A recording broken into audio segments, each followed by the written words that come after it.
Welcome to the Outer Realm with Michelle DeRoche and Amelia Pisano. Airing live on the United Public Radio Network, 105.3 FM in New Orleans.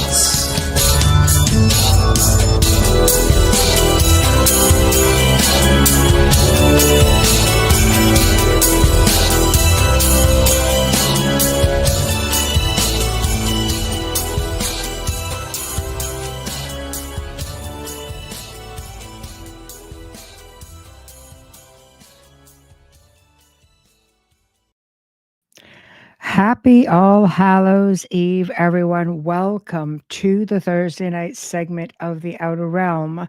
We are broadcasting live on the United Public Radio Network 105.3 FM, 107.7 FM from New Orleans. We're fully sponsored by the amazing people over at Folgers Coffee who have been a part of our journey since the very beginning. So thank you, Folgers. We couldn't do it without you, nor would we want to. Also, big thank you to Justin Snicker, a.k.a. Dr. Snick, the Sonic Surgeon, for the contribution of his voice, his music, and his time for the intro you just heard. He's an award-winning composer of Halloween, horror, sci-fi, and dark wave electronic music, which can be found on all of your favorite music streaming platforms. Also, big thank you to Steve McGinnis, the artist behind the logos here at the show. Check him out on Facebook and Instagram. Also specializes in the Halloween and horror genre, but does unbelievable commission pieces of any type. So tonight we pick up where we left off last week with Daryl Walsh, and Wayne Mallows is in the house and will be joining me. We're going to be exploring further the ancient origins, traditions, and lore of Halloween, how it's evolved, and how it's being celebrated around the world. Because believe it or not, it's not all celebrated the same. So there's a whole lot of inspiration that happened way back in the day, which is what we see and have incorporated into our celebrations today. So look at everybody's coming on in here. We've got Z-Sun. Hello. Patsy. Hello, Patsy. Hello. Nice to see you. Hopnung, hello. Tamara. Hi, Tamara. Oh, God, you guys are great. People keep coming in. Oh, hello, Sherry. Hello. Janie, hello. nice to see you guys here. Hopefully I didn't miss anybody. I'm just trying. I can kind of like half see. So you have to bear with me. So anyway, without further hold on. Yeah, okay, we got everybody. Okay, just double checking. Okay, I thought I just missed somebody there. Darlene, there you are. All right. Why is this not coming up? There we are. There you are. Perfect. I knew somebody else was in there. Hello, Michelle. Hello. All right. Without further ado, I'm glad you're awake, Tamara, because it's going to be a fun show. Without further ado, Wayne Mallows, y'all good to go? Yeah. Here we are. Aramis in the house tonight. Happy to be here. Happy to be here. Love it. Very nice. Absolutely. Very, very nice. And if Mark's around, you can let him know Dexter's sitting right beside me. Oh God, Dexter trying to steal the show again. That cat. Honestly. Always is. Hold on. Can I post a picture of the forest? I saw it in my near-death experience, or close to it. Can you post a picture? Sure. I don't know if it'll come up though. Not here on the board. You could probably send it to me. I don't know how I can send it to me. Messenger, email. I'm not always on Messenger, but I can definitely give it a try. It have to be my personal one though, and then I can put it up if you're looking to do that. Grandpa's aftershave. Oh, 'tis the time of year, isn't it? The veil is thinning. Oh, thank you very much, Heidi. Thank you. So tonight, like I said, we started off with Daryl Walsh last week, and my God, there's just so much information with all of this. We thought it would be fun to continue on because a lot of questions came in, and we sort of just went into another time, we were done. We just ran out of time, and there was just way too much. So we thought it would be fun to get into it. Janie thinks you look amazing, Wayne. Oh, thanks so much. There we go. There we Very go. nice of you to say so. Love the vibes. Yes, absolutely. Us too. So basically, when we pick up, I will do a recap for those who need to be caught up. So, well over 2,000 years. Daryl mentioned like going back 6,000 years. So it's lots of information. You know, he had a lot of great stuff. But definitely we know Samhain, you know, when the Celts who lived at least 2,000 years ago in Ireland, Scotland, England, even in northern France, they celebrated the new year on actually November the 1st, which of course is, you know, Day of the Dead now. But the day marked the end of the summer and the harvest and the beginning of a cold winter. It's a time of year associated with death, of course, putting everything back to bed.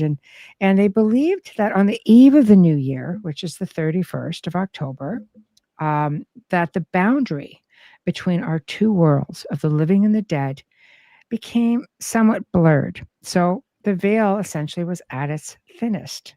And we still believe that. So on October 31st, they celebrated Samhain, and they believed that the spirits of the dead returned to earth. The Celts believed in the presence of otherworldly spirits, and it made it easier for druids or priests to make predictions about the future. And these prophecies were an important source of comfort during a long, dark winter.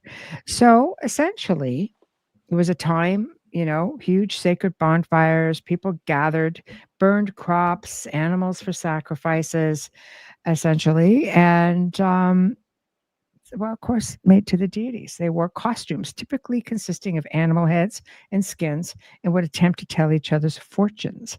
But upon finishing the celebration, they would literally relight the hearth fires to which they had extinguished earlier, but from the flames of the sacred bonfire, which, of course, they felt would protect them during the coming winter months. They also believed that by lighting these fires, they could honor the dead and help them along on their journey, all while keeping them away from the living. They believed that there were all types of different beings present during this time: ghosts, fairies, demons, you name it. So, enter the Romans, who conquered the majority of Celtic territory. And of course, the course of 400 years, they ruled at the Celt lands. There were two festivals. And of course, you know, Daryl had also mentioned this.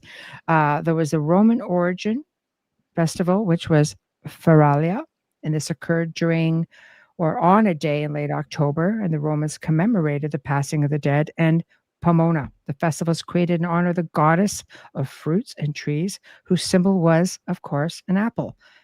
Bobbing for apples was a actual tradition of Samhain, which we all still to this day celebrate. Right? So that's kind of cool. Now I thought I just heard something come in, so bear with me. Nope, I got something still loading, so I will have to check back. Okay, so that was okay. You did message. I hope it worked. Well, I'm looking for that. It's still loading, so I guess we'll have to hang on for a little bit. So, anyway, any thoughts so far, Wayne? I mean, it's the Romans, before they got really barbaric towards the end of their rule, they were pretty easygoing as so-called conquerors when they would come in. People actually welcomed them in the early days. So their motto was sort of, you know, we'll integrate our stuff into the culture that's already there and make it one.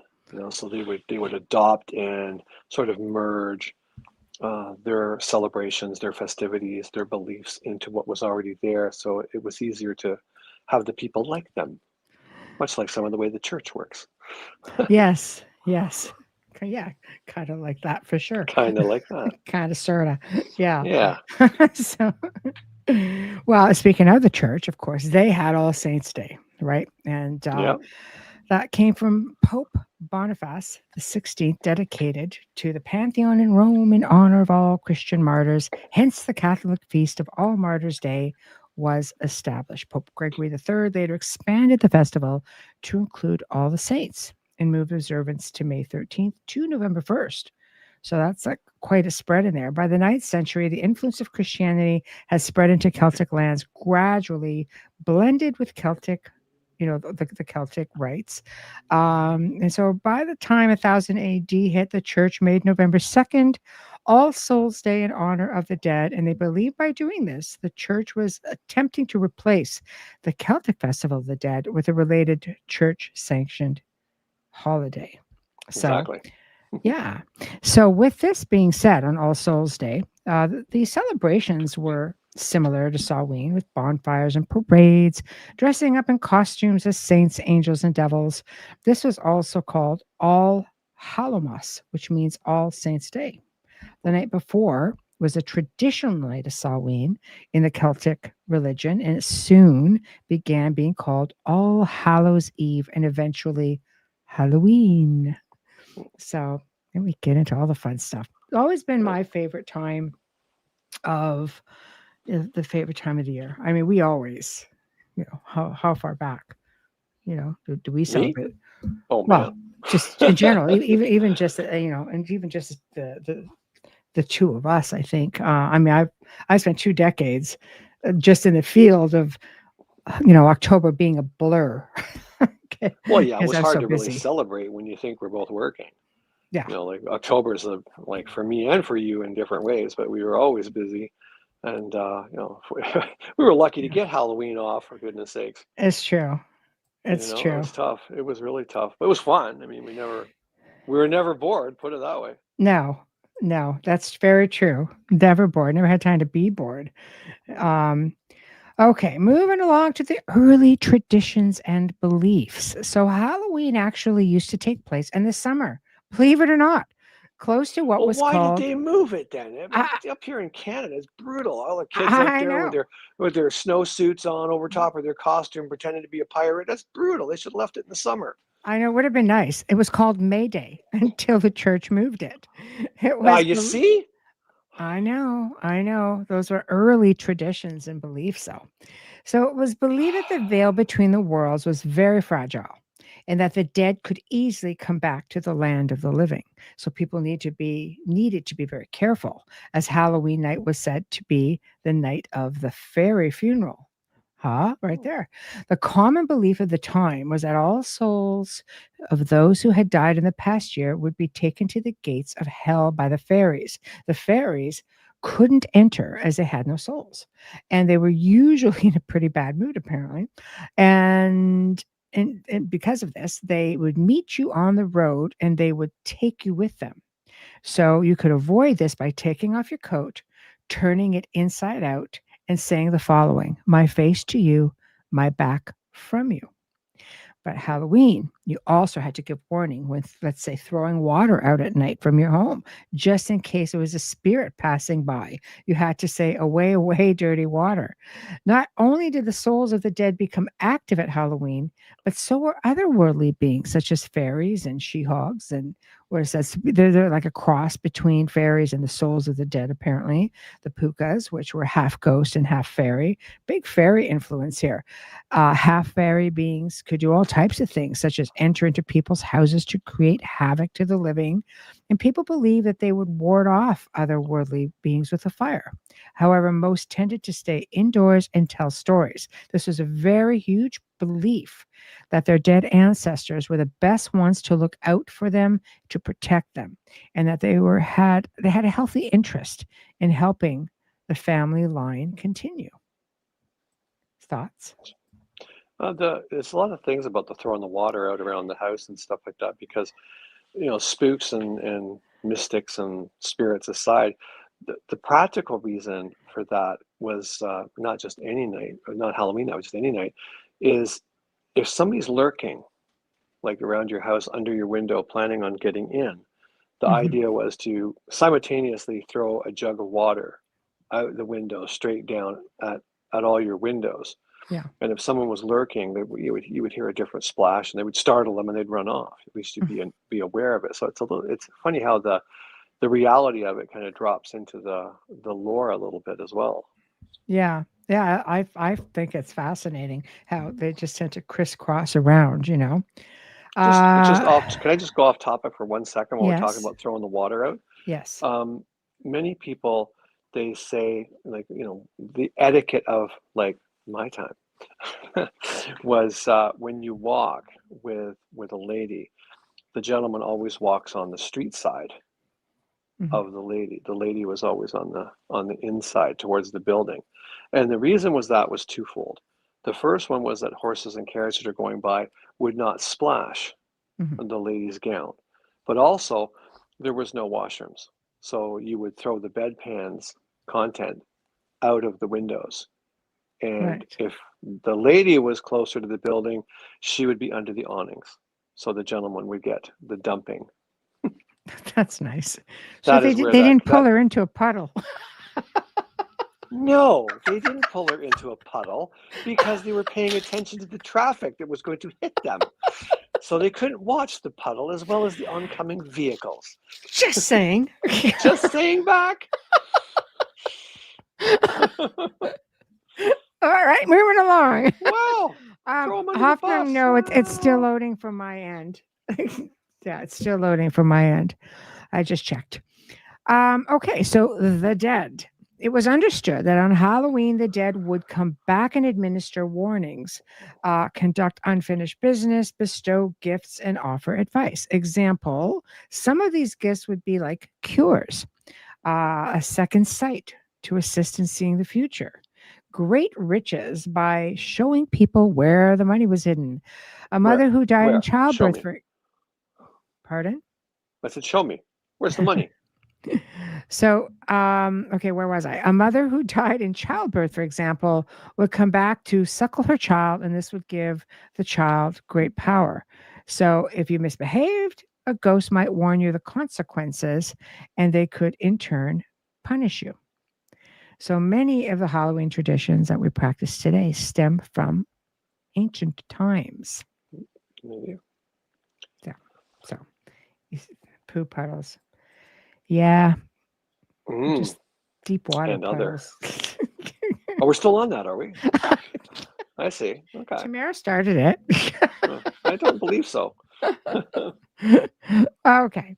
So somebody asked last week about where the pumpkin jack-o'-lantern came. And of course we get it. We know about them not using pumpkins back then. They would just carve turnips and things like that, right?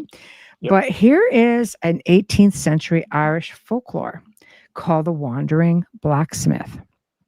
Legend says there was a blacksmith named Stingy Jack who was a drinker, player, and a very lazy man who spends his days laying under an oak tree. Satan came to visit on one occasion, wanting to take Jack to hell. Story says Jack challenged him to climb the oak tree, and when the devil was at the top, Jack staked across into the trunk to prevent him from coming back down. The devil was angry, so Jack struck a deal with him, saying that he would let him come down as long as he never invited him to hell again. The devil agreed. When Jack died, he couldn't enter heaven due to all of his shenanigans, shall we say, and couldn't enter hell for having to see the devil. To compensate for this, the devil gave Jack a charcoal piece of coal to light his way on the icy nights where he would have to roam until the day of judgment. The charcoal was placed inside a hollowed bucket, essentially a turnip, and had to burn forever like a lantern. And the Irish called them jack lanterns. They believed that by putting a lantern in their window, that it would keep the wanderer Jack away. Over time, people started carving faces in their own gourds to ward off evil. When the Irish immigrated to America, they found that pumpkins were just more abundant than turnips and much easier to carve and made the switch. Mhm. That's where that story comes from. Exactly right. The Jack back in the day in England, the Jack was just like not really a nobody, but just like an average person, like a no fixed address individual. Right. So you'd hear like Jack the Ripper, Jack of all trades, things like that. That's where Jack comes from. Right. Interesting. So it's jack-o'-lantern, Right. which was cool. Exactly. I Exactly love right. it. All right. Next, where do we get the tales of black cats? The folklore of The familiar. black cat deaths dates back to the dark ages when witch hunts were commonplace. Many introverted elderly women were used to being witches and could turn into black cats to hide from people, allegedly. Another medieval myth says that Satan would turn himself into a black cat when socializing with witches. It is considered bad luck if a black cat crosses your path. However, in Ireland, Scotland, and England, it's considered good luck. So that is the folklore behind the black cat. Yeah. Yes, never knew that. Jack, look at that. Wayne, you just taught something new to Sherry. Never Oh, knew there you where go. Jack See, came from. I know, that's what right? Jack is. Yeah. You know. Hoffnung, when I was little, I was stuck in a snowstorm, and me and my cousin saw a light moving around the edge of our view. Well, that's crazy. Snowstorms. Sometimes the winds bring in interesting things. Sometimes you just have ancestors who want to guide you to safety. Or off a cliff. Or off a cliff. Exactly. All right. Bats, one of my personally favorite things. So, Didn't know you was a baseball fan. all right. In medieval times, of course, bats were described as just being a witch's familiar. If you saw one on Halloween, it was considered an ominous sign. If a bat was seen flying around someone's house at least 3 times, it meant that someone within that house was going to die. If it flew into your house on Halloween, it was a sign that your house was haunted because ghosts had let the bat in. Great. Isn't it Yeah, I was gonna wild though, say where some of it's a these things little come out there. from? This is It's interesting. Like yeah. when I was researching for all the books, especially the first one, I Mm. found some of the the legends and the lore so interesting. But when you started digging and you started going further and further back to this huge story about bats or the dark or the mist and all that stuff, it was really quite a practical story behind it. So I was like, see, it's just, but over time, as Yeah. it goes along, the story just sounds so much better when you tell it like that. Yeah, it just could put a spooky voice to it. Oh, It yeah, for sure. it gets But better and better. like Do you people say, like, spooky voice? well, people just tell me like don't whistle at night, it'll bring the devil. I'm like, what? What are you talking about? This That's here's just the lore. That's that's an lore. old wives' tale. No. You don't whistle at night, you bring the devil. Yeah. So when I was researching, like I thought, I'm gonna chase this one down too while I'm at it, right?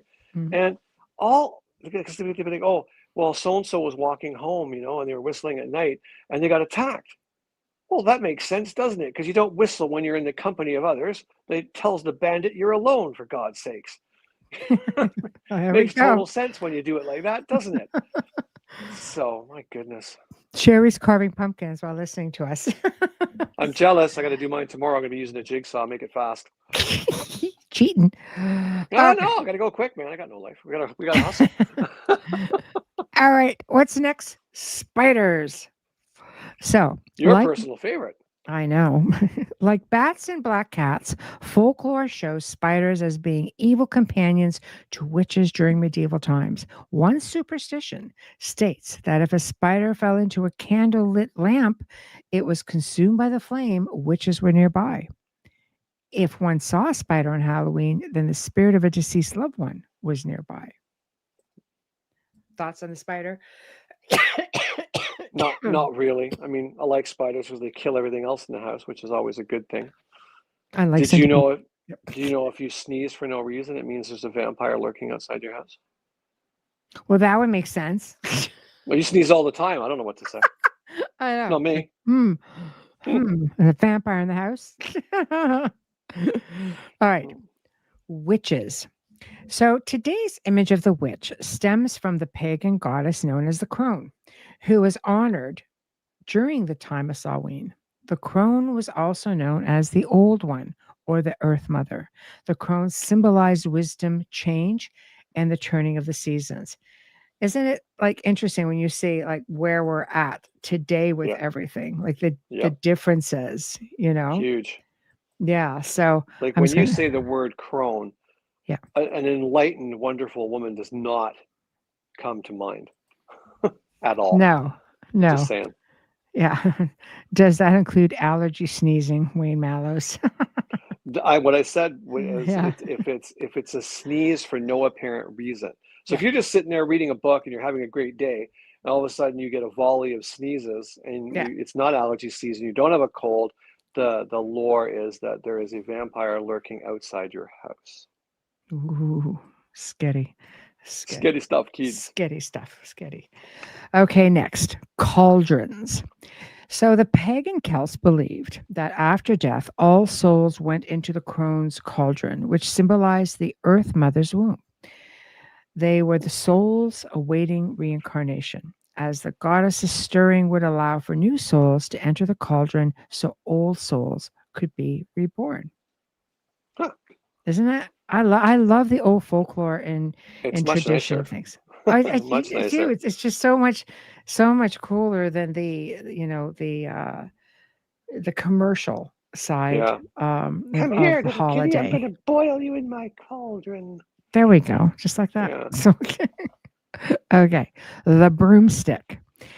The broomstick is a superstition rooted in medieval myths. Folklore says that the elderly, introverted women who were accused of witchcraft were usually too poor to afford a horse. Therefore, they would navigate through the woods on foot with the help of a walking stick or a broom. English folklore tells us that during the nighttime ceremonies, witches would rub a flying potion on their bodies, then close their eyes and felt as though they were actually flying. The hallucinogenic ointment would cause numbness, rapid heartbeat, and confusion, which basically gave the illusion that they were flying. Hence the myth of the flying witch on a broomstick. Once again, kids, don't do drugs. I know, I know. Why was there always women? Um, I I think that a lot of like I mean back in medieval times, male witches, I think they would have been considered more along the line of wizards, right? Yep, they would have been. Yeah. But So, let's, if we can dare to take a step further back, in my onion, which is not overly layered, I oh, think that the original, what do you want? The deities of this planet were female. I think they were the goddesses. They were all goddesses. The females were more in tune with the earth. The females were more in tune with energies. Generally speaking, they were the psychics, the clerics. They were all of that. They had the power, you see. So when the other organizations came up that wanted to take that power, the males who are, more robust physically could physically take them, but they couldn't take the power at the same time. So as they write these fables and these tales and things like that, the female is always portrayed as the evil one, the evildoer, the one that's scheming and making potions and it's going to undermine the world. And that honestly, that's where you always see the woman as the evil one, the evil witch. The woman living in the forest, the spinster riding the broom. makes sense. Oh, it does. It does. It does. There's a lot of different things that allude to that in different folklore, like the ancient dragon queens of Lemuria. Look that up, kids. That one's fun. Okay. Don't read at night by yourself. Trick or treat and costumes. So the pagan Celts believed that during Samhain, the veil between the worlds was at its, I guess, smallest, thinnest, allowing for ghosts of deceased or of the deceased to come in and mingle with the living. They believed that these souls would disguise themselves in human form, such as figures would knock on your door asking for food or money. If they were turned down, you risk receiving the wrath of that spirit by becoming cursed or haunted. Another Celtic myth says that dressing up as a girl would fool evil spirits into thinking that you were one of them. so they would not try to take your soul. Good grief. That's crazy. Um, See, the women were safe. yeah. Bobbing for apples, of course, like we say, it's a tradition that was introduced by the Irish. Other traditions such as roasting, nuts, and fortune telling, and once a very big part of Halloween tradition. It seems to have largely disappeared from modern day Halloween celebrations. But we embrace a lot of that. In other words, women have the power to create life, so they are portrayed as a witch. Absolutely. Uh, 100%. That's not load. I'll try to figure another way later. Oh, it's no problem. Here, let me put this up for you. Here, there's an email. I'll tell you a story. Yeah, theouterrealmcontact at gmail.com. Here it is. I'll leave it up for a moment. Go ahead, Winnie. When my dad was what did you say? Vampire Winnie. No. When my dad was a teenager, there was a farmer, like he was in England, and there was a farmer that lived up the road from them. And apparently he was a pretty cantankerous old bugger. And when they were children, they would go out and trick or treat. It wasn't a big thing in England, but they'd go out and try to get apples and things like that. It wasn't like it is here where you get buckets of candy. It's like you go to a house, they'll give you an apple, and you thought you were a winner for the day, And this guy was just rotten, just didn't like kids, didn't chase them off, yelling at them and things like that. So when they became teenagers, when they were like 14, 15, he said, we decided to go out there on Halloween. We went around the back of his farm and we took his hay wagon apart, took it all apart, bolt by bolt, piece by piece, and we hoisted it up to the barn roof. Then we put it all back together again. So when the guy woke up in the morning, his wagon he hauled all his stuff to market with was up on the barn roof, all put together. Trick or treat. Trick or treat. Yeah. We'll do our best, Sherry. We'll see how we're doing for time. I didn't know what she said. What'd she say? Oh, she said you guys have to tell a spooky story each before the end. Please, please. Sure. Mm-hmm. There we go. Okay. There was this thing called souling. It's souling. Souling. In medieval Britain and Ireland, souling, I guess it would resemble what we know as modern day trick or treating. Souling was when the poor would knock on doors on Hallowmas, as we talked about earlier, asking for food in exchange for prayers for the dead. In the northern part of Ireland, or not Ireland, sorry, England, special cakes were very big and left in churches. The churches charged as offerings for the dead. It was common tradition in many parts of northern England where adults and later children would dress up, sing, and collect money for food. Mm-hmm. That's sort of cool. That's interesting. It was always barter, always trade. Yeah. Tamara, in the early 1900s, down the East Coast, people would dress up Christmas Eve and go door to door to get a drink. It was called mumblers. That's true. That's mumblers. True. I imagine you'd be mumbling for sure. That also could be my dad. Your dad mumbled without the drink. Oh, man, brutal. Oh, my God. Okay. Prayers and not pumpkins. This is one of the last pieces of lore before we get into the celebrations. So, a Catholic tradition offering prayers for the dead. This was done by ringing church bells, lighting candles and torches on November the 1st. In medieval times, prayers were said for the souls trapped in purgatory. This assisted, and I believe the source could return, or the soul, my God, must have been talking to my phone, could return to Earth and ask relatives for assistance in their journey. Halloween was not celebrated in America until the Irish immigrants arrived in the 1840s during Ireland's Great Potato Famine. The current and customary trick-or-treating tradition began around the late 1950s, even though some believe it was, around the World War II era. So we can thank the Irish for bringing Halloween to America. And I thank you every year, my Irish fellow humans. More than just Lucky Charms.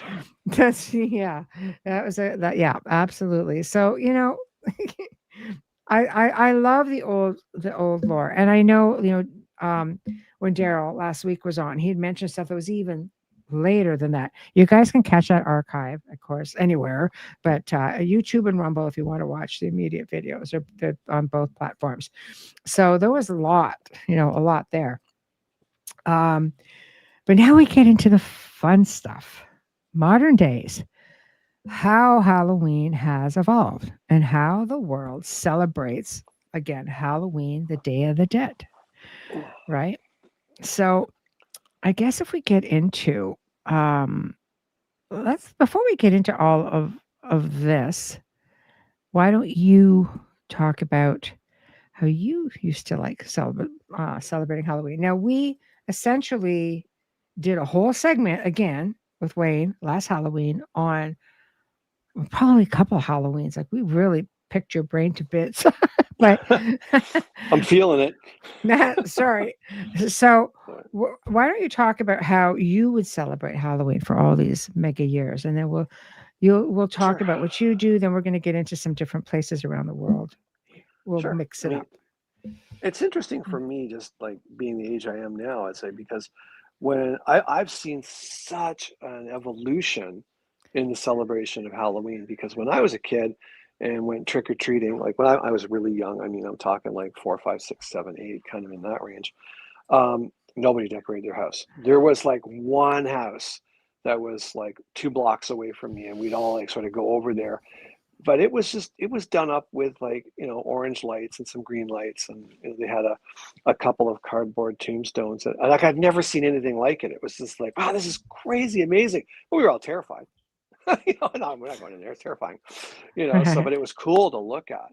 So to see it go from like one house in like, I want to say 12 blocks, 12 sets of streets, to now seeing 12 houses on one row have decorations out. I think the evolution's been amazing.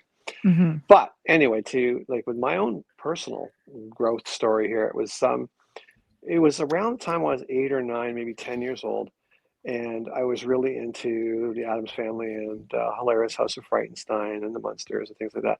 And like honestly, I wanted these people to be my family. They were so cool. They were so different, but everyone loved them. And I was so different, but everyone hated me. So that was just the way it goes.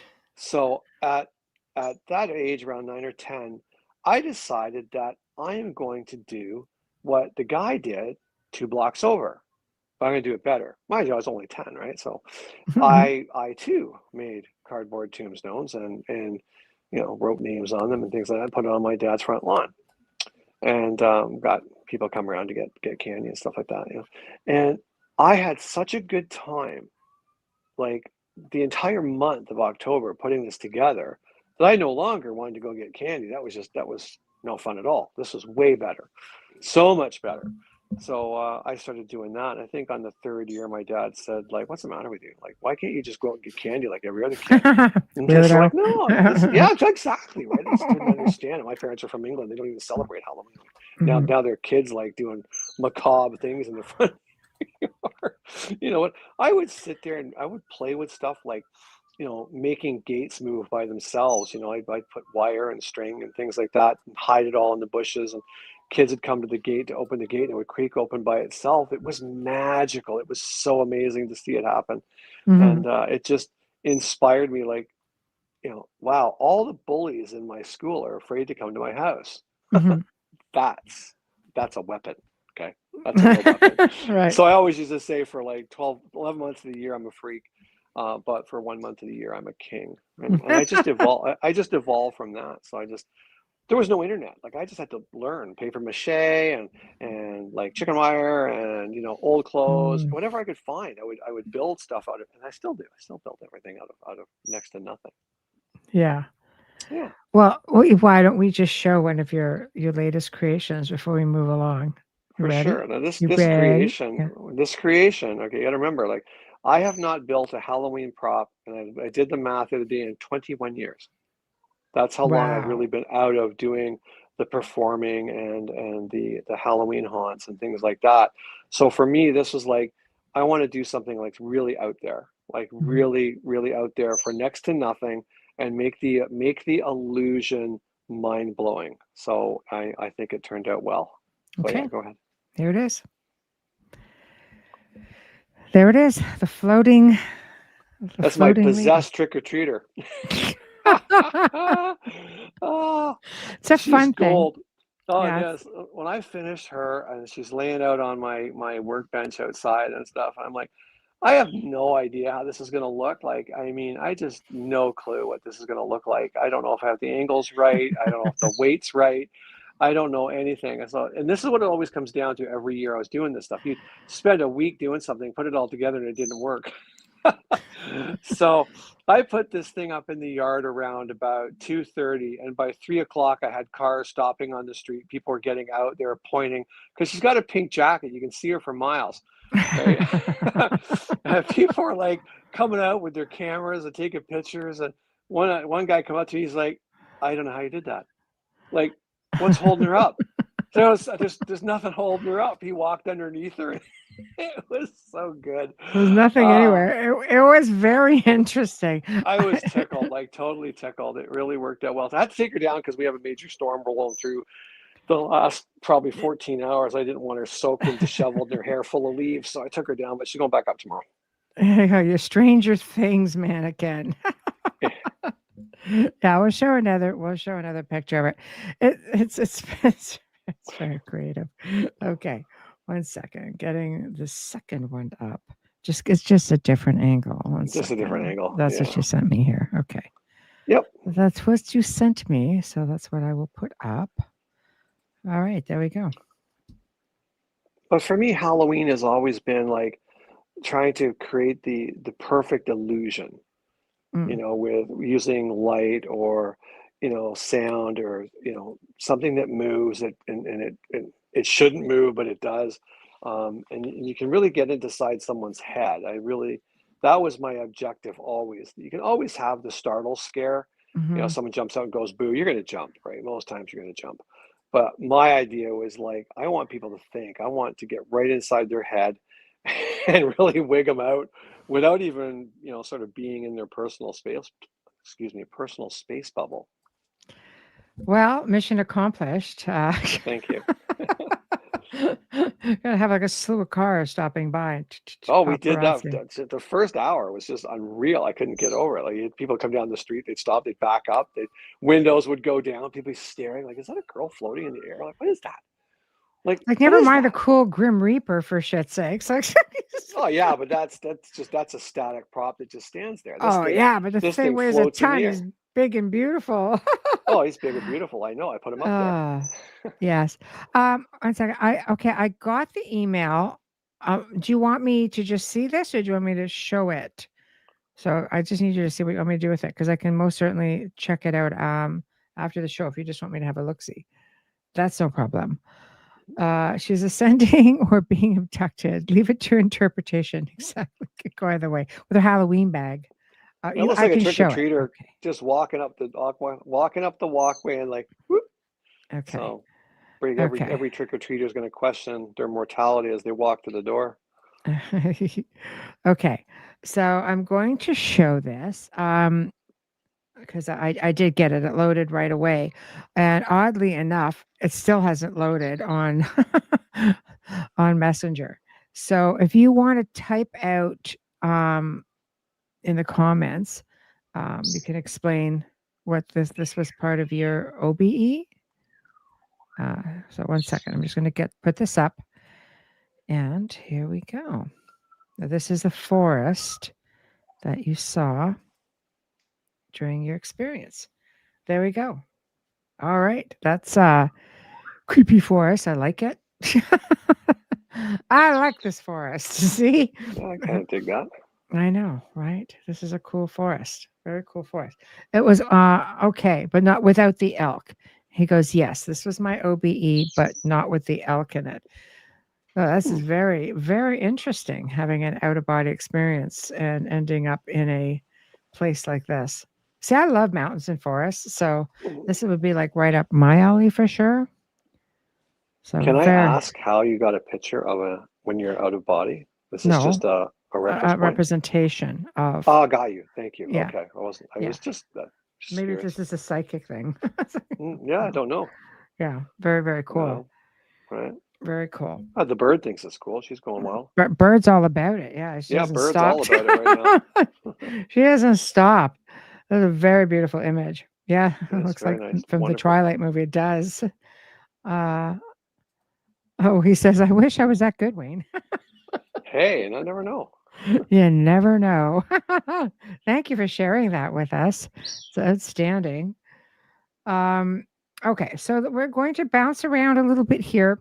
So we know, of course, how you're not wrong, Allison. You're not wrong. Do you want to Definitely. share that with the rest of the class? Oh, and I had a nap in the haunted forest in Romania. Oh, there. Okay, that's true. All right. Just I had a can't read little any nap. of that stuff. On my screen, it's like microdot, right? I Oh can't yeah, see that. no, man. I had a nice nap in there, and I was gonna be there like half the night, so I needed to have a little siesta. He said I could feel the cold, by the way, and the raindrops. I love that. That's very cool.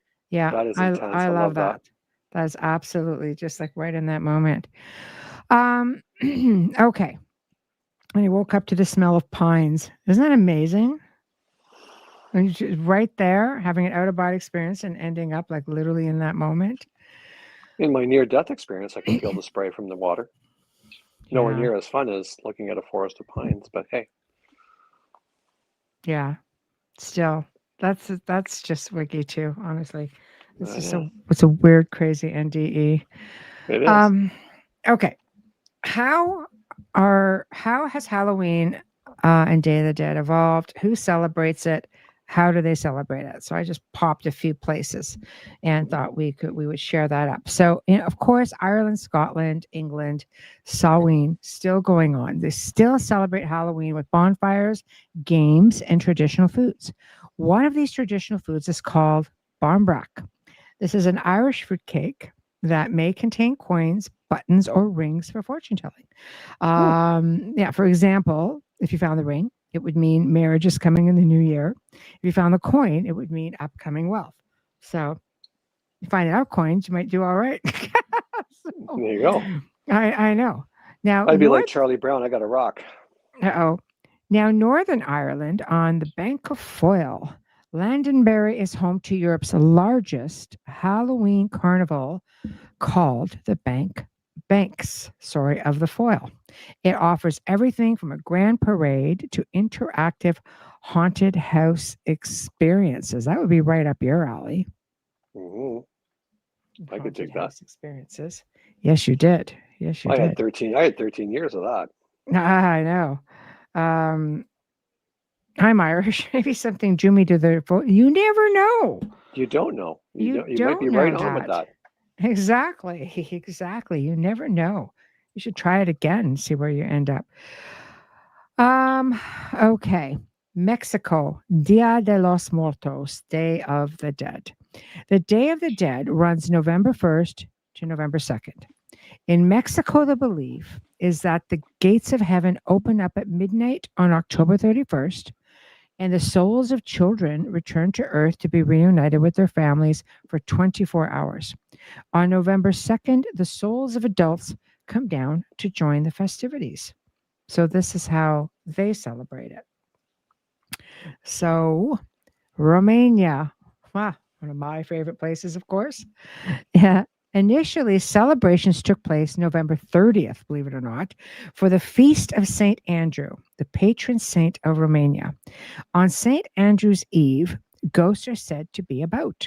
In modern day, however, Romanian Halloween is celebrated around the myth of Dracula. In Romania, Halloween is celebrated with a huge costume party at Bran Castle. Woohoo! Yes, I've been invited to that. I swear, I would love to do it. I was there in the summer, wasn't helping me. Anyway, people come from all over the world to celebrate Halloween festivities here. Shwigishora, the birthplace of Vlad the Impaler, is the site of the country's most popular Halloween festivities, which includes historical reenactments of the Transylvanian witch trials, magic shows, ballet shows, and the ritual killing of a living dead. The Catholic and Orthodox churches discourage Halloween celebrations, and they try to focus the people on the Day of the Dead, being November 1st, as they can follow more ritualistic religious celebrations. Something for everyone, you see? Something for Of course. everyone. I know. A lot of countries have picnics in graveyards on that Day of the Dead. 100%. 100%. Duking for apples. I love that. Scottish. It's like bobbing for apples. Many cultures around the world, they actually have the remains of their loved ones Yeah. removed from where they're stored, shall we say. And they dress them up, they change their clothes, they bring them out, and they celebrate with them for the Yes. day or several days before they're Mhm. replaced to their resting place. Yes. Isn't that crazy? I love it. It's great. You just dig them up, put them back. Yep. Dig them up, put them back. Yep. Yeah. It's wild. It is wild. Okay. In Japan, Kawasaki, Halloween Nice has bike. been Halloween has been celebrated here for the past 21 years. Nearly 4,000 costumed Halloween enthusiasts from around the world gather in Kawasaki, just outside Tokyo, for the Halloween parade. 4,000. It is the largest of its kind in Japan, but not everyone can attend.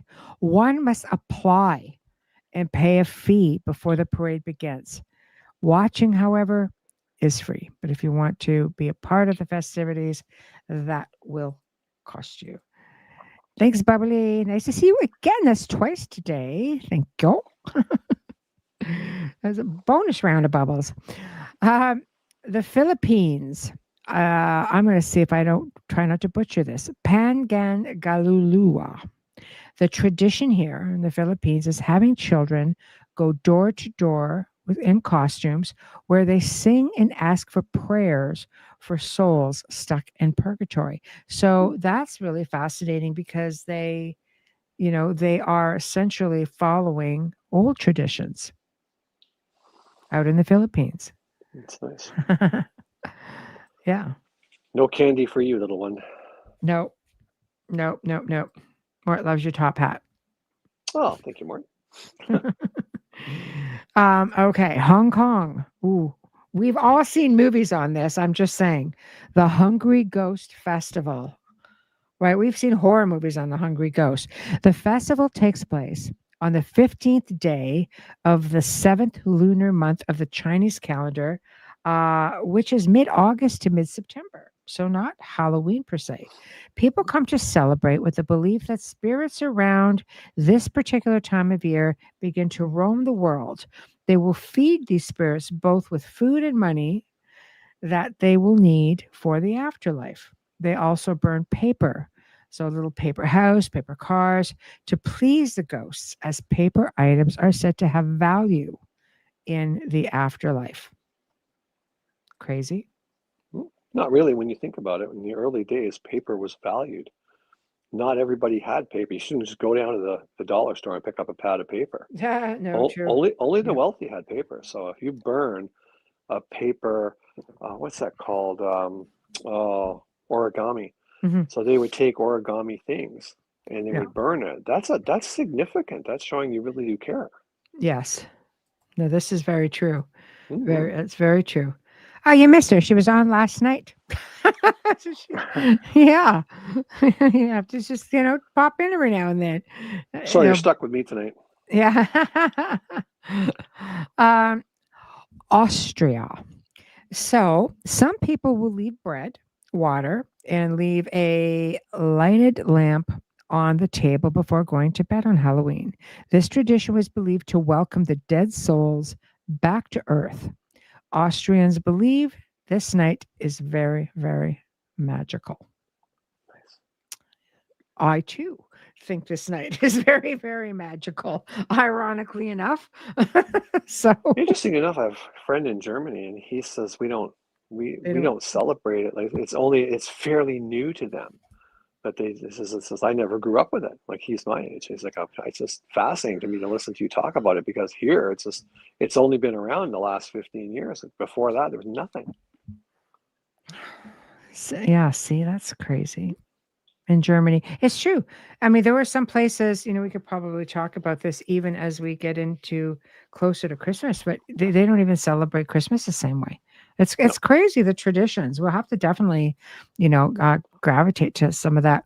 So Germany per se, right here on Halloween night, people will take out their knives or put their knives away because they don't want to risk harm to and from returning spirits.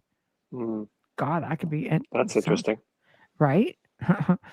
Sweden, they have a Requiem Mass, which is widely attended every year as part of the Lutheran Church of Sweden throughout the period of All Hallow type.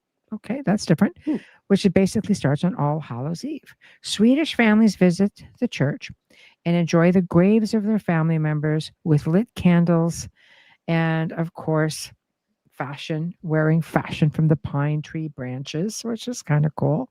A little bit of Samhain in there, which is very cool. I guess when the kids go trick or treating, they get like Allen keys, right? And little pine boards. Dolly says Sweden only started trick or treating roughly 1980. Yeah, a lot of people were. There's a big delay.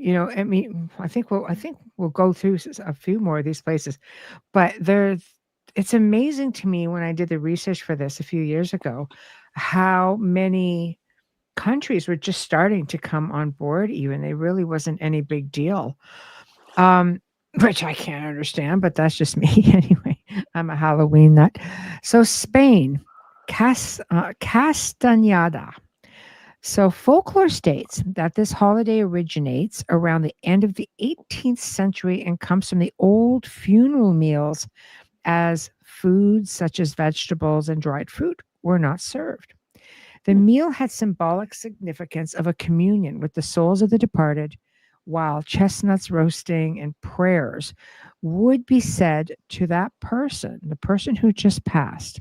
The meals consist of roasted chestnuts, almond balls covered in pine nuts, roasted or boiled sweet potatoes, and glazed or candied fruits. Sounds like scrumptious. That sounds These, great. right?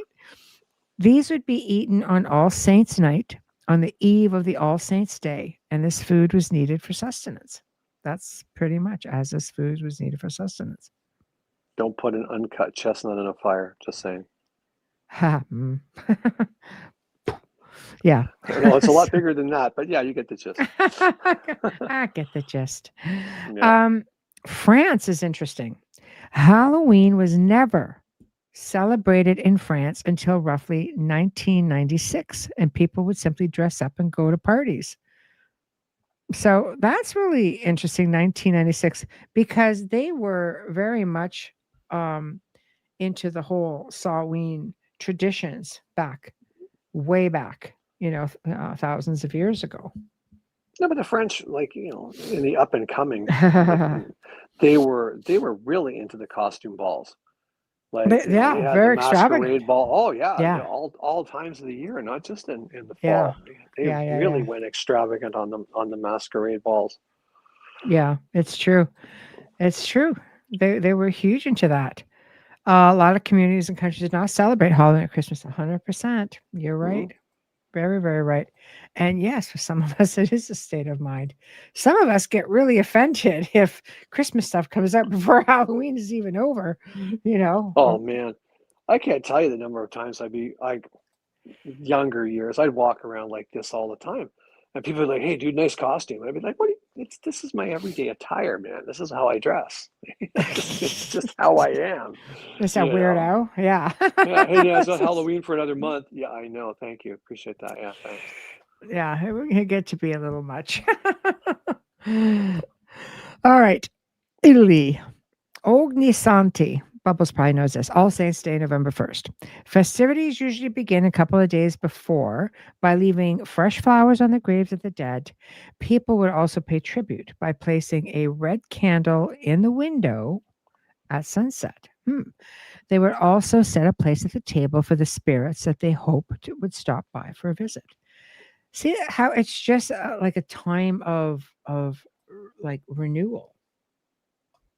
Yeah, it's renewal and almost it's I get the sense of reconnection.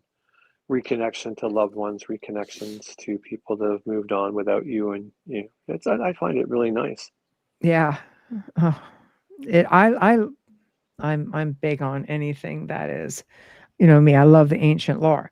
I would have the bonfire out in the back, doing the whole Samhain thing. I can do it for you if I you love want. it. I know a guy. Okay, okay, let's do that. Done. Woo-hoo. All right, we're having a bonfire. Wait till you see the special effect I've got cooked up for next year. You want a Here we bonfire? go. I'll give you a bonfire. Yeah, we'll have to do. Yeah, because the show will probably be on Halloween. No, it won't be on Halloween. Yeah, it won't be on Halloween night. I would think it would be. Ooh. Well, It's maybe actually not. Maybe we it missed would be it. on a Saturday. Be on a Saturday, Halloween. Ooh, so not have a show. So that would be fun times. Fun Yeah, times. you can film it as the house burns. Great. That's Not great. for real. It's an illusion. It's an illusion. It's an illusion. It's what I do. All right. Cambodia, believe it or not, Cambodia does celebrate. Celebration goes from the end of September to the middle of October. Buddhist families gather together to celebrate for the dead. People give food, visit temples to offer baskets of flowers to show respect for their deceased ancestors. Czechoslovakia. Chairs are placed by the fireside on Halloween night. There is one chair for each living person and one for each family member who is there in spirit. See, it's just a common theme. Like here in the West, it's just trick or treat, let's go out, and I love it. But do you get the sense it's just very commercial in comparison? It's very superficial, yeah. Comparison to some of the stuff that I'm reading. Not that they don't, we'll get to some. Not like it doesn't happen like everywhere, but it is really fascinating to see like the differences. India celebration lasts for about 16 days. Oh, gosh, see, that would be cool. During the second Hindu lunar month. Hindu religion believes that when a person dies, the Hindu god of death, Yama, takes the soul to purgatory to find the last 3 generations of family. The souls are briefly allowed to return to Earth to be with their families. To ensure that their family's place in the afterlife, one must perform the, I don't want to butcher this, the Shravha ritual. If they don't, their loved one will wander the earth for eternity. They offer the dead assorted food, which is cooked in silver or copper pots and served on banana leaves. That's crazy. I love it. Yep. Poland. The celebration begins in early November. People across Poland travel to cemeteries to visit the graves of their family members. This holiday is equivalent to the Catholic holiday of All Souls Day. It is celebrated with candles, flowers, and offerings to prayer. The people come, they pray, they offer prayers for the departed. On the second day, people attend a requiem mass for the souls of the dead. So much like All Souls Day in general. Nigeria, all the way to Nigeria. It marks the return of the dearly departed friends and family back to the living. It can last up to 6 months. This holiday is celebrated. It's called the Awuru Odo Festival, by the way. This holiday is celebrated with feast music and masks before the dead return to the spirit world. The festival happens once every 2 years when it's believed that the spirits will return to Earth. Wow. So it's a good thing it lasts 6 months because you only get it every couple of years. Yeah. Haiti has the Festival of Ancestors, which is a voodoo holiday celebrated in Haiti and other voodoo communities around the world. People take part by lighting candles, journeying to their ancestors' burial places, and drinking rum with infused chilies. See, this just sounds fantastic. To Haiti, here we go. Here we go. I know. Get my crow's foot in the gravel and I'll fit right in. We're all right. Portugal. It doesn't have an actual Halloween tradition of celebration. However, they do have themed parties on Halloween Day. They do have a zombie walk in Lisbon. That's kind of cool, too. That's very cool. I've done zombie walks. I know. Netherlands, St. Martin's Day. Instead of trick-or-treating, kids take their handcrafted lanterns and go door to door to sing and hopefully receive candy in return. So you got to work for your treats in the Netherlands if you want them. Work you Uh, hard for that stuff. I know, I know. The last place I have on the list is the Orthodox Church. This is Russia, okay? Russia. The I'm Orthodox amazed they got Church, Halloween in Russia. That's cool. they do. The God, I love it. Orthodox Church Halloween takes place on the Saturday after Pentecost. Pentecost. Therefore, 4 to 5 months before Western Halloween. Western Halloween began in the 90s around the downfall of the Soviet regime. And the Russian government allegedly have become anti-Western over the years and said to be trying to eliminate the Western Halloween from public celebrations. So, of course, we are in different times. I'm sure that things are a lot more laid back, but I love it. That's cool. The same commercial feel is with Christmas as well, Oh at yeah, least for in the sure. States. Yeah, it is. I think everything is like that now. Yeah. So, I mean, back in the okay. day, like you walk through Home Depot even now. It's just that they've got, 14-foot skeletons and 14-foot scarecrows. They all move. They're all remote control. They're wild. Like when I started doing this stuff, like I had to build it all. And I couldn't just Google it. How do I build a 9-foot scarecrow? I did just trial and error, make it work. I blew up a lot of shit in the garage. Of course you did. I sure did. Proud of it. Boy. All right, let's get into some spooky tales. We have time for spooky tales. So do you want like you go like first. real haunted tales, or Of do you course, want like spooky stuff. retelling of stuff where I just scared people? Nah. Well, you could do a little bit of both. You could do a little bit of both. Why don't we talk about your you want to do the vampire days back at Wonderland, or what do you want to do? What do you want Yeah, to we can do start? that. We can start We'll with mix that. it up. We'll mix it Yeah, up. So you go crazy. there's a lot of really good ones like from back there. It was I had a lot of fun. Like I said, Vic, for the The for DQ the story. Allison the says the DQ story. what is the DQ story? There's a lot of DQ ones. Like there was, driving in with the hearse and having a skeleton in the passenger seat and having its head move and ask it what it wants. There was that one. And people are screaming at the window. So there was Zombie those walk. ones, She says right? zombie walk. The Zombie walk. zombie walk with the DQ. Yeah, I don't remember it. Memory's I'm not the getting old. same, Allison. It's Memory's not not the the same. same. I can't remember that at all. Going. Yep, gone. Gotta It's bring it really back. gone. Bring it One back of my in. favorite stories, like I said, it was always about, for me, it's the psychological scare, right? So when I Yeah. was the front man for Canada's Wonderland, I created this character that I ended up writing about, Aramis, right? So I made this character so realistic that I had the birthdays, I had mother's names, maiden names, I knew everything. I rehearsed this thing for probably 2 months beforehand, so it was just like my other family, and I would use that to my advantage, and it was very very very effective. So two of my favorite stories that come out of Wonderland was, because I was the front person, you got to see me the first, and I also got to interact with dignitaries that came to the park. Like the mayor and the chief of police and things like that. So you couldn't be a goofball all the time. You had to be pretty serious with these people, even though they were looking for a fun time. And I was asked to come in and just basically do a meet and greet for about 15 minutes.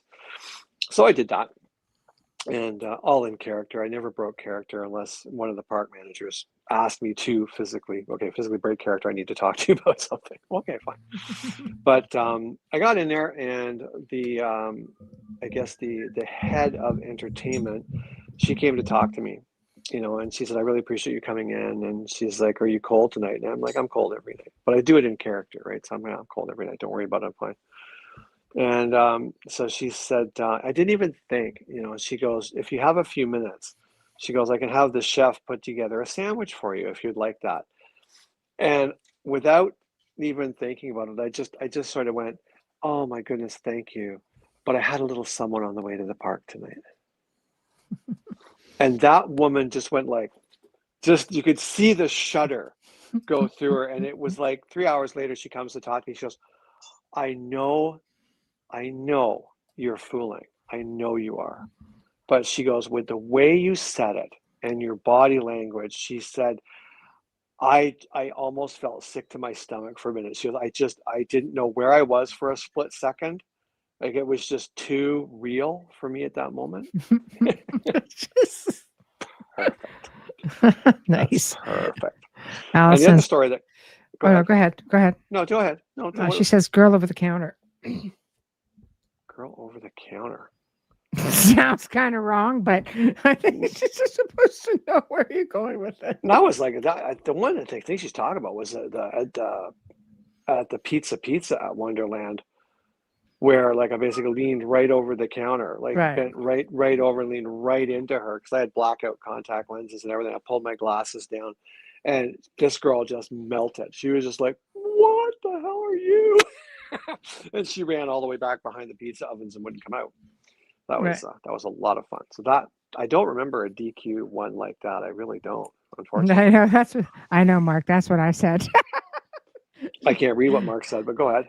Yeah, it was you won the zombie walk up north. Oh yeah, I absolutely did. You're right. I did indeed win the zombie walk up there. That was a heavy duty makeup one. Yeah. But the fun one that I had, there were so many fun ones that I had while I was at the park. But one of my favorites was there was this woman that came in. Woman, she was probably 15, right? So anyway, I'm just, being my creepy self, leaning against a pole, watching the world go by. And she sees me and she just comes like, marching on over, just not a care in the world. And she's all bubbly and happy. And she's like, hi. And I'm like, hello. And she's like, how are you tonight? And I'm like, not so good. And she's like, really? Wow, you shouldn't let things get you, I think you know what you need to do. You need to talk about it. And I'm like, oh, is that what you think I need to do? You think I need to talk about it? She's like, yeah, you should get things off your chest, She says, if you keep it all inside, it's going to cause cancer. We don't want that. I'm like, no, we wouldn't want cancer. That would be terrible, wouldn't it? She goes, you could talk to me if you like. Just get it all off your chest. I'm like, right now? She's like, yeah, just let it all go. I'm like, all right. I said to her, a lot of years ago, I met a woman and I married her. She became my wife. I loved her so much. And I said, but she wasn't like me. She didn't live forever, and nor would I turn her. So after about 80 years, she passed away, and I had to bury her. But I told her at the time of her death that I would wear a wedding ring forever. But sadly, it was made of silver, and it slowly wore out over time. And about 2 weeks ago, it broke through. So before coming here, I hopped on a plane. I went back to England to where she's buried, and I laid the ring at her tombstone and tucked it in, kissed the rock, told her I missed her, and now I come back here. And that girl looked at me and she starts trembling. She's like, oh my God, that's the saddest story I've ever heard. That's terrible. You poor man. Because I don't know whether you're lying or I don't know what to believe, but that's just awful. That's terrible. Yeah. I said, you know what though? What? I feel so much better now. Thank you. Bye-bye. Just spooking the patrons. That's what I got paid to do. Yeah. Get in your head, mess you up. Right. Your turn. Oh no.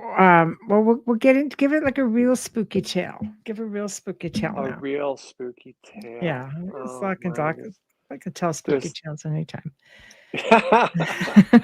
Oh my God. A real spooky tale. There was, I guess, the one I always go back to is the dark entity that was in the house.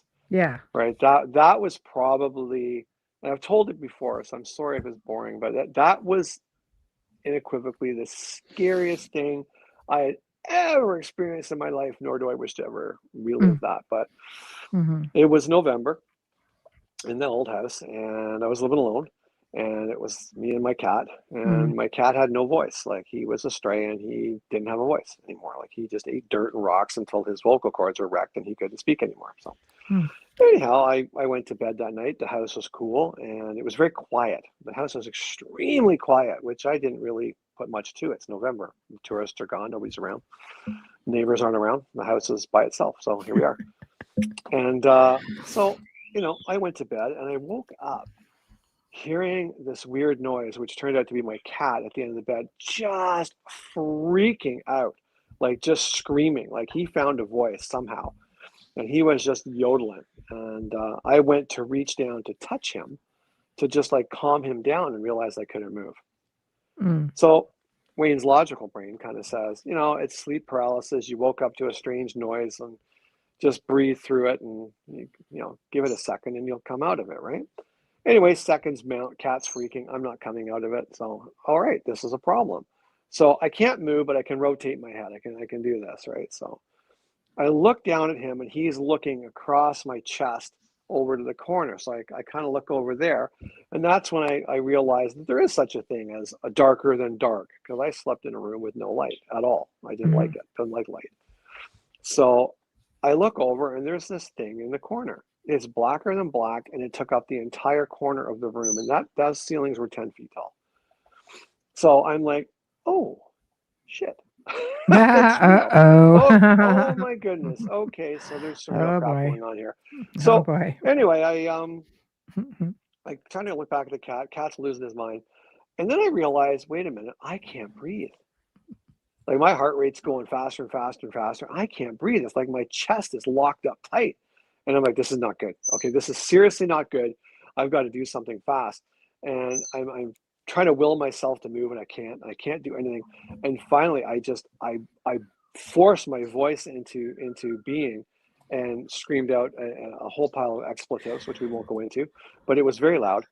And I sat up straight in bed, like it's this as if someone took a strap off this chest. Like I sat up, and I got out of bed. The cat flew out of bed.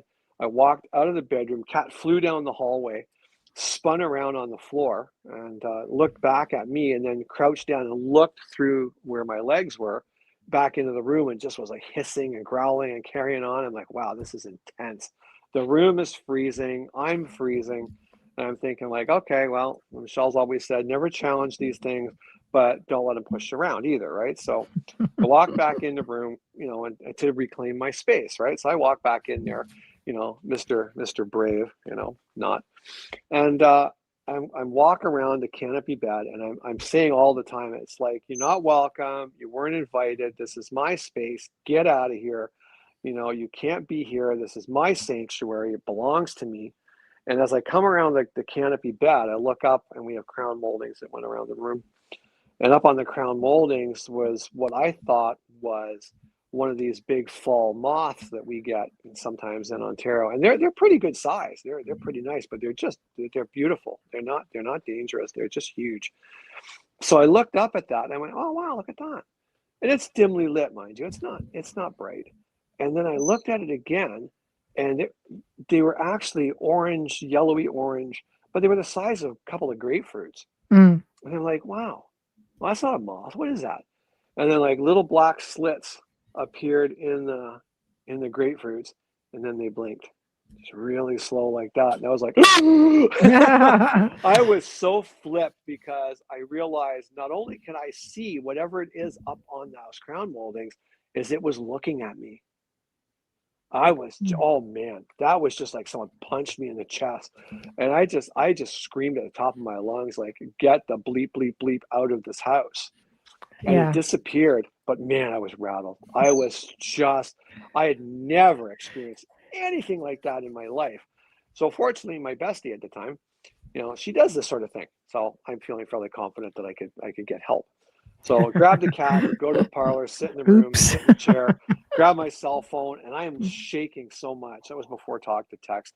So I'm texting. I can hardly type. And I'm just like, hey, sorry to bother you so late, but I got a thing going on here. Like, there's something in the house. I'm flipping out. The cat's flipping out. I need help. Nothing. So a minute later, I text again. I probably sent about 6 texts. Finally, I'm like, I know it's 3:00 in the morning, but she did say, You know, my phone is on 24/7. If you have a problem, call me. So I called her and I got, hi there. You've reached Michelle DeRoche. I can't come to the phone right now, but please leave a message after the tone. I'll get back to you as soon as December. possible. Oh, yeah. I'm just like, hi, it's me. There's some nasty shit going on in the house. You got to come over, man. I'm like freaking out. The cat's losing his mind. Anyway, around 7:30 in the morning, the sun was coming up, and I got a phone call. I know. All my text messages and everything came all in at once. So something was Yeah, it was weird. Nothing came in because I'm a bit of a night owl, so I'm up quite late.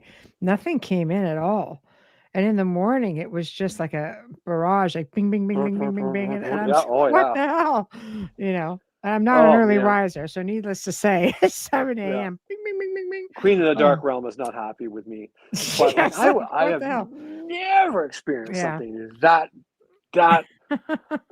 right through your soul, horrifying. It was just a nightmare. That was just something out of a movie. I would never wish that on anybody. It was horrible. Yeah, you know, there's been so many experiences. I mean, some were great experiences. Like I won't say for me specifically terrifying. Oh, well, okay. Hold on. Before we get That's to because it's you. okay. Hoffman wants to say, what was it that Wayne saw then? I'll leave that up to you. I don't know what it was. Well, I wasn't there. Horrible dark thing. Well, what did you think it was? You came in and you went, "Yep, there was definitely something here, but it's gone now." I refer to it as a it was drive-through. definitely a dark entity. I mean, you don't have something with slit eyes and freaking out your cat unless, you know, that house was notorious for having what I call like drive-throughs. It was craziness. It really was. I mean, any given time it could be very pleasant, and other times not so much. It was enough to No. definitely freak the cat out. Well, Yeah, she's so explaining to me like, "Oh, came in and cleared it's a drive-by." I'm like, "What you mean drive-by? Explain this to me. I do not understand drive-by." it. Oh man, you Tamara mean this wants, could happen any night? yeah.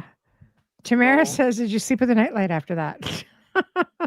No, actually, I didn't because after Michelle left, the house felt completely different. Like the energy was better, it was warmer, it was brighter. The cat was back to his normal self. Like everything was as it was before. Like there Mhm. was nothing different. People say, "How did you ever sleep there again?" I said, "It's kind of like when your house gets burgled. You come home after a movie and someone's been through your house, you know, and you've lost some things. The door lock's busted, your underwear is on the floor, and you feel that personal, like, wow, I feel like my whole personal life has been violated." But you know, you fix the lock, you put your underwear away, you know, you call your insurance company, and you don't sell your house. Maybe you get an alarm system put in, but you don't like Mhm. completely alter your life for the rest of your days. You just go on. That's the Mhm. way I looked at it. Yeah, that's true. That's true for sure. Yeah. Um, like I said, there have been some stories, honestly. People always say, "What's your scary story?" It's not so much that there's scary. Well, I mean, it would be scary, I guess, you know, for folks. But when you have enough things happen to you, after a while, you sort of become desensitized on an average. Yeah. I've had some very interesting experiences. I mean, you know, I've been to places where, you know, we had someone on staff who was doing, uh, you know, exorcisms. And we were at this one location and he was reciting, you know, the prayer of the Virgin Mary. And all of a sudden, I have my earbuds on it and I'm recording. And as soon as he said that, something comes out and blurts out growling, you know, unholy WHORE, right? I can't just plop that out. And No. I yell out at him and I said, "Hey." And you know, I think it said, "You unholy," you You are know. a. Yeah, and I basically said, "Hey, this was what the message for you." And he just turned around and said, "Thank you." I just kept going because you can't let them rattle you. No. You just keep going. You don't pay it any mind. You don't give them the power. You just keep going. And this is essentially what he was doing, you know.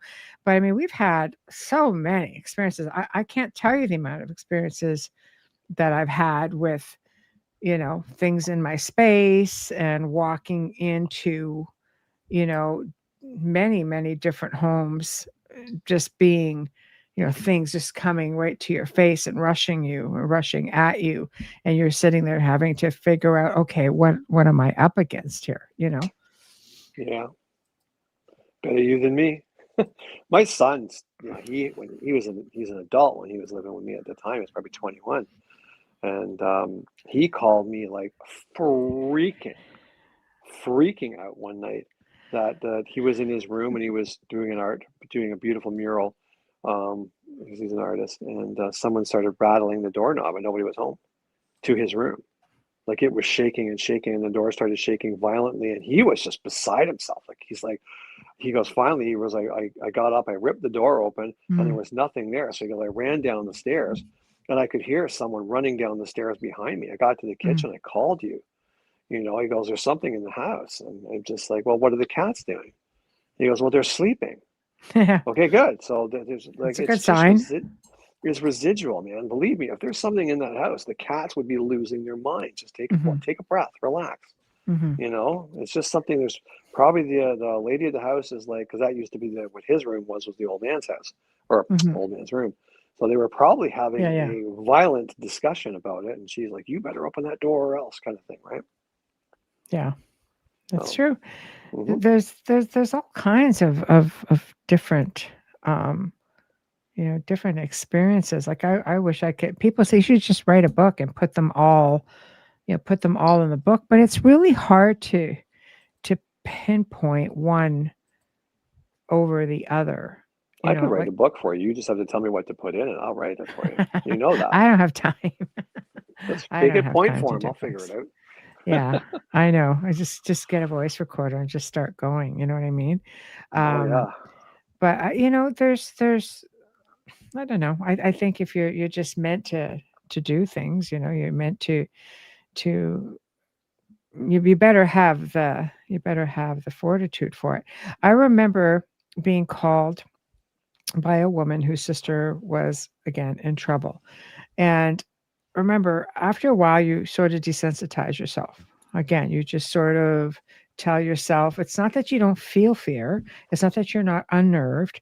You just have to control your reactions to it, right? So I go into this place. I brought a medium with me because I need to. It's hard. I mean, I've been given the information, so for me, it's sort of tainted information. I want to bring somebody else along to validate, see what the findings are. And this woman had said to me that her sister was pretty much in trouble. Their mom had died, and she decided that she would use a pendulum to try to communicate with her mother. So I said, okay, no problem. I went in and I said, she's not going to let me in. So, anybody who's not considered the weakest link should be the one to invite me in. I feel like a vampire now. So literally her husband answered the door and said, please come in. I want you to come in here. I was like, okay, great. So I came in and she had her back to me. I walked in very quietly, just in my socks, very, very quietly. And she was eating cereal like this, milk and cereals flying all over the place. And I'm like, okay, that's a little bit unusual. So I stopped behind her. She never looked back. And I don't think she could have heard me because she was making so much noise, just with the slurping and the bowl and the spoons. And she stopped with her head down in the bowl and her spoon out, drops the spoon, drops the bowl, spins around, looks at me, and goes, "Why are you here?" I was about to have a stroke. But aside from that, I was like, all right. I won't say exactly what I said, but essentially, I let her know that I was there for her. And I'll leave it at that. And she just looked at me, and I don't think she quite knew what to do. So I said, why don't we have a little sit down? And she's like, okay. So we sat down for 4 hours. She had me there talking. This woman never smoked before. and she would just drop them, smoke, light up, drop, drop, drop. I mean, I don't know how many packs she went through. But the gist of it is she wanted her priest. The priest never came in. She would drive around for like, we're talking like 15, 18 hours nonstop, just driving. She would run laps around the neighborhood, things like that, right? And it's just very crazy, erratic behavior. And the saddest thing is that this was a young family. This was a husband, a wife, what they call the $1 million family, the son, the daughter, the big house, the cars, the boats, the cottages. I mean, all of that. And over just wanting, again, I mean, how many times you guys heard me talk about grieving? How sometimes we become very vulnerable and something or someone in spirit form comes in. And this is essentially what happened. Something came in, and the whole family, I mean, this woman worked out every single day of her, like every single day of her life. She went, that's it. Kids went to school. She went out to the gym, very fit. And she was down to 90 pounds, soaking wet, feeble, skin and bones within 3 months. And essentially, the family was no longer a family in less than a year. So it's a prime example of an infiltration that takes place. And she was never quite the same. It took about 3 months to get her clear, per se, and the family had already done like psychological, psychiatric assessments, everything, because I request them, right? Especially when you're dealing with the church, I want to make sure this is what they're going to ask for. And I need permission from the doctor to work with her, which they got. They got me everything that I needed. And I got permission as long as I did not allow her or request that she go off medication. I'm not a doctor. It's not my place. Medication didn't work. Again, now you have psychologists and such who are very open to working with people thinking, why isn't the medication working? What is going on? Like they explore it, and you sort of have an ally. They're just more open to things now. And, a couple of years went by after that. And then I heard back from the family again and from the sister. And she's just, let me know. She goes, she just has moments still. And, but they dropped off. So that, it's stories like that make you realize just how fragile life is. Yeah. That's hard. That's a hard one. Yeah, absolutely. Hoffman says, I know of a story about two witches fighting, and supposedly they still have their powers leaked out from time to time in a forest next to a river. That's very interesting. Yeah, cool. Very interesting. Yeah. Well, maybe they'd love it, Mark. But it just takes some time. That's all. So anyway, yeah, your turn. You're next. My turn. What? You're next. You're next. Yeah. I have more theatrical stories than I actually have real ones. So that's just how it goes. Of time. Well, we got some time. It's 1:45, so we got some time. Okay, we got a little bit of time. Okay, that's all right. Go ahead. Cat's pacing. I got asked to come to a theme park. Was just starting up, and I used to coach people on how to be scary and be safe at the same time. There is a trick to it. So I was at a convention of haunters, like theatrical haunters, and was doing a talk on it. And the promoter basically came and said, "I want you to come to my park in Ottawa. So I'll pay your way and all this stuff." So it was pretty cool. We went out there, and it was a tricky scenario because everything was volunteer. It was a charity, so nobody got paid or very little. And they wanted to produce this thing. They said, "We've been losing money every year. We cannot make it scary." So I wandered around, and it was a gold mine. It was a big old farm. I was just like, how can you not make this work? Are you kidding me right now? So anyway, I sat down with them. I said, "This is what you got to do." Boom, boom, boom, boom, boom, boom, boom. And I laid it all out for them, right? And the one guy was just like, we've been doing this for 6 years, and you come here and in 15 minutes, does all this stuff just kind of roll around in your head all the time? I'm like, yeah, pretty much. I've been doing it since I was 10, right? So it does. I see things that most people don't see. Anyway, so on the first night they were opening, they ran for the whole month, right? So it's for the first night when you open up, I will come in. I'll spend a couple of days with you guys, and I will go through with you and you can see what an atmosphere actor actually does. And you can have your people watch and see how it goes, right? So I would simply come in dressed like I am, much more frightening than what I look right now. But I would just get into people's heads. And one of my favorite ones in that particular park was I'm walking down the line where all the people are lined up. We're not even in the park yet. I'm just walking in. Like, I'd parked my hearse, got out. Everyone's like, "What's that? Like, what's with the car? What's with this dude?" And I'm really tall, and I have an air about me. Like, I don't just show up at the park as Wayne and think, okay, now I'm a vampire. Like, I spend probably 2 hours getting into character before I'm even there. So I'm walking down the line and I can pick people off. Like, I know who's scared. I know who's not. I don't bother with the ones that aren't, because they might be terrified of clowns or aircraft. But if I'm not a clown and I don't have an airplane, I can't scare these people. So don't even try. But I can tell the ones that are freaked out. They don't take their eyes off me. And there was this young lady, probably about 14, really tall, and she's with her family. And her eyes are like, boop. Oh, she sees me. She sees me from 200 yards away. And she's not infatuated. This girl's terrified. So I walk along, I lock eyes with her, like probably about, I don't know, 10 paces, 12 paces out, and we lock eyes. Now, I wear black contact lenses that cover the whites of my eyes, so you can't even see which way I'm looking. So I'm walking, and as I'm walking towards her, I'm turning my head like this, so she knows that I'm absolutely looking at her, without a doubt.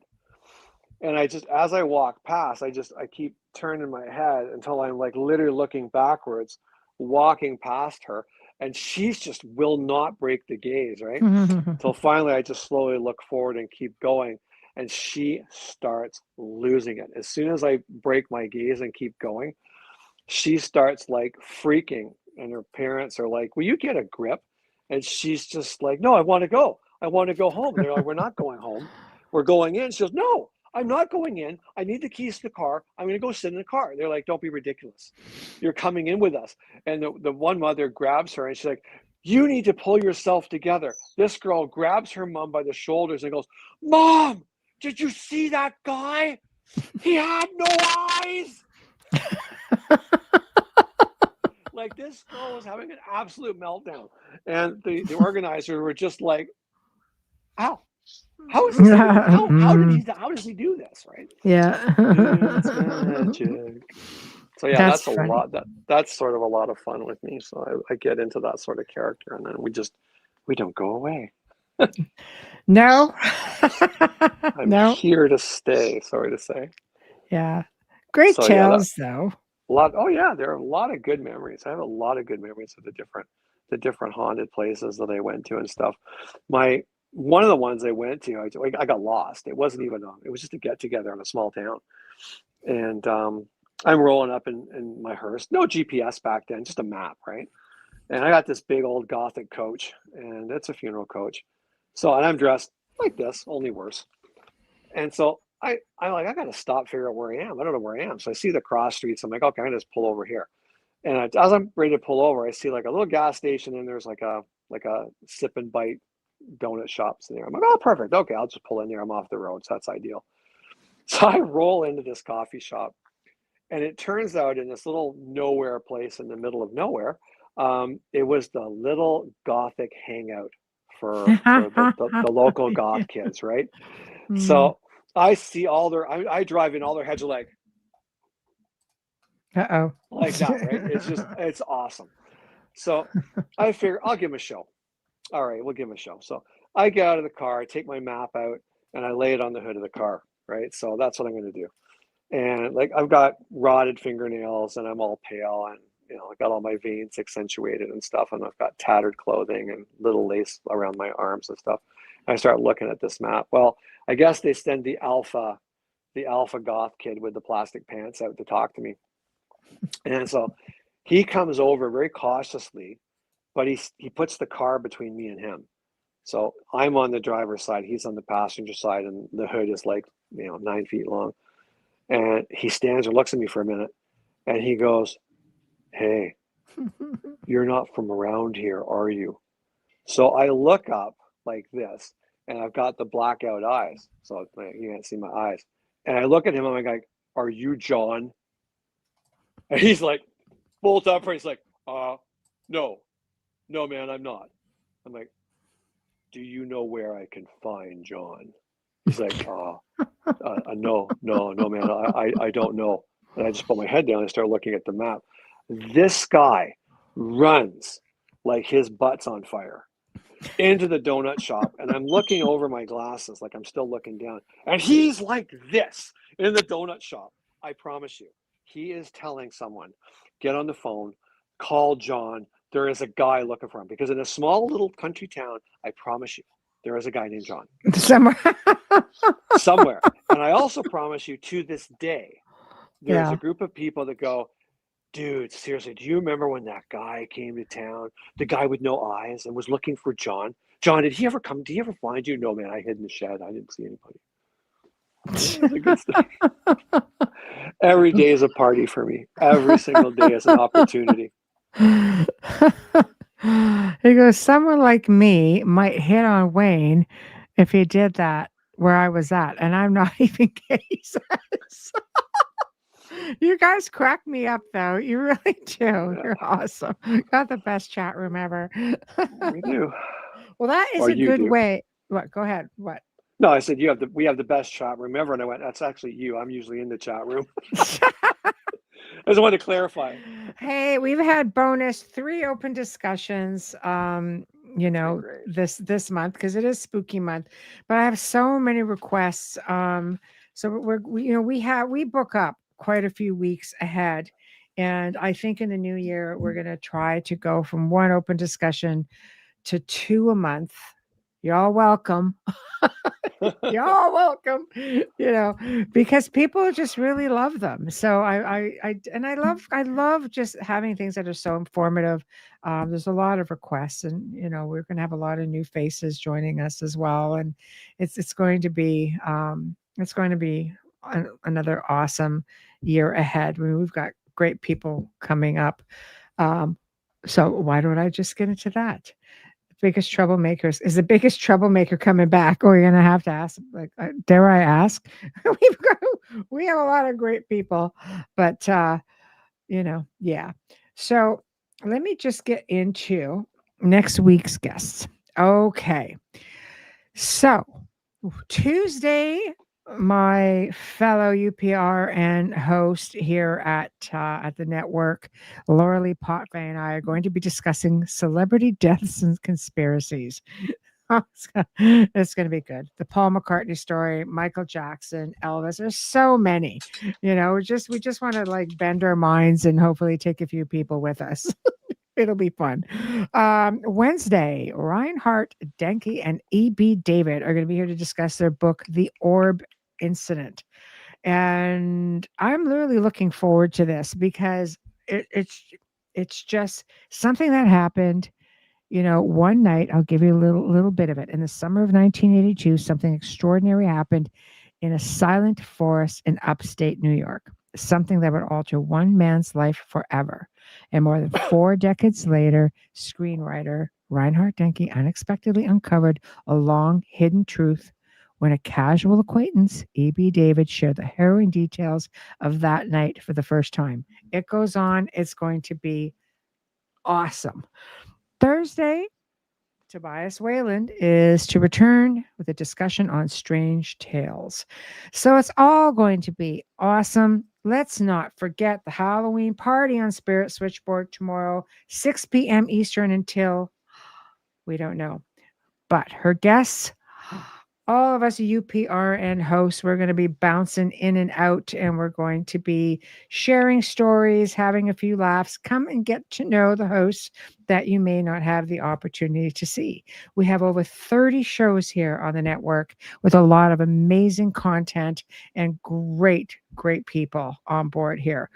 So until then, have a wonderful Halloween if we don't see you at the party tomorrow, and we shall see you guys next week. Thank you all. Good night. Have a good weekend as well. Happy Halloween. Good night, everyone. Good night.